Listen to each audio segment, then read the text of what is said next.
Right, Article 7, retroactively criminalizing actions, meaning no punishment without law. A fundamental part of the rule of law is this: without it, anyone can be guilty for anything without the past having ever mattered. Meaning, I could do something now, and the next week they could make up a law telling me that it's not okay, and that you can't do that. A good example of a retroactive change, which they couldn't do, for instance, to what I'm doing, I'm technically now using the structure of doctrine from my institution to recreate videos available to anyone at any time. Meaning I'm effectively democratizing information. This, even if institutions find it dangerous or damaging or in any way logical to be into being bad, they can't stop me due to Article 7, because they can't retroactively choose to criminalize my actions. Meaning no punishment without law. Everything I am doing is totally legal. It's just very odd that I've decided during my summer to make videos which equate to 1,000, if not more, pages of doctrine, and to be doing it in both Swedish and English and trying to blah, blah, blah, blah. It's not illegal. It's weird, but it's not illegal. And it can't become illegal either. Now that I've done it, no one can punish me for doing it unless they change the law. Then they could stop me from continuing to do it, but they can't stop me from being free as an individual because I did it then, even though I can't do it now. I hope that makes sense. Moving on. You don't know what retroactive means? Learn it now. This is the most important word, which, if you put it in the categorization of complex words, okay? You need to know what retroactive means, in and out. You need to know what retro and active means. You need to know what retroactive means, retrospect, and so on. I'm not going to go into this. You need to look this up yourselves. Most of you guys don't speak English, even academically, let alone as a first language. Therefore, I'm not going to try to do this. It's going to be a waste of everyone's time. Instead, just try to look it up in your own language, understand its relationship, see how English may be similar to your own language. For instance, in Sweden, we say retroactivt, meaning it's identical. Retroactive, retroactive. Anyone who understands the words in English knows that Sweden has copied the same. But I don't know, maybe someone's language who's listening to this doesn't have a literal phonetic copy of Swedish, as Sweden does. But yeah, retroactive, you need to know it. You're not going to pass any test if you don't know what retroactive means. I'll tell you right now. Inter alia means among other things. It protects 3 things. These 3 things are: 1, prohibiting excessively vague laws which become unforeseeable. Meaning you couldn't make a law now which you think, okay, in the future, something might happen that I can't predict. So I'm going to make my law so general that if someone pisses me off, I could just use this law and say, you're done. This is a sort of a contradiction to what the Rechtsstaat tries to accomplish, and for good reason. It's just a limitation to its principle. Because as most of you should already know by now, one of the biggest principles of the rule of law is that a law should be general enough where it protects as many people as it should within its own topic. However, it also then needs to be established that it can't be so general that it goes above and beyond that fact. Then no one would be protected from retroactivity.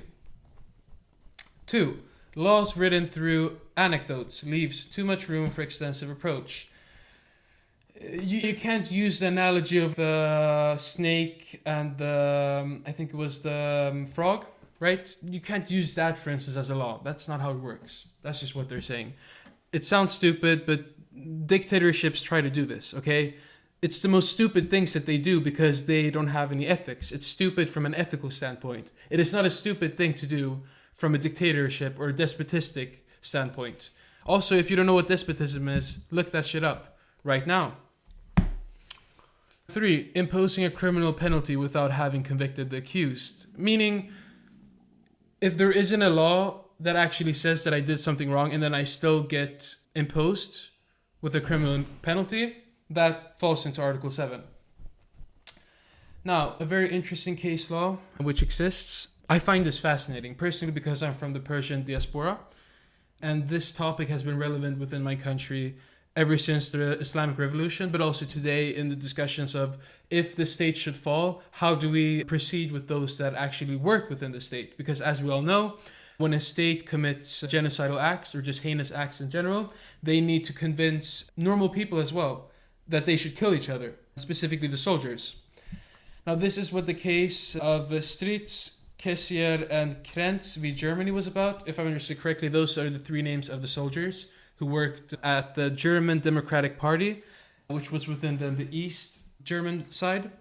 People, until the Berlin Wall fell, would try to escape. And these soldiers executed these people. Now, this is where it becomes problematic. The main thing within Article 7 is just the fact that at the time, what they did was not only legal, it was necessitated. And it's hard to then argue where does the law stand if at one point you could be paid money by a state to commit an act, which later on is seen as an heinous act. Like, how do we do this? Pretty much, they said this is like the court of the court of the convention said, like, this is super sensitive. Margin of appreciation is primary. They need to look into this state by state. So if anyone wants to bring in case laws, you can't, okay? Every situation needs to be looked into independently due to the historical implications. Anyone correct me if I'm wrong, but I'm pretty sure these three men did not go untouched. They had some sort of consequences fall onto them, which would technically have a retroactive effect. But I would say even before the Berlin Wall fell, you shouldn't have killed people, right?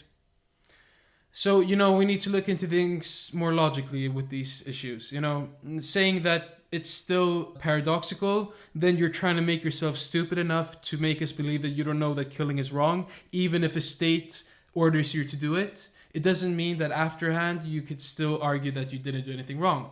You still could argue that a killing was wrong, even if a state made you do it. Now, does that mean that the killer themselves turned into the victim? I don't know. It depends. It totally depends.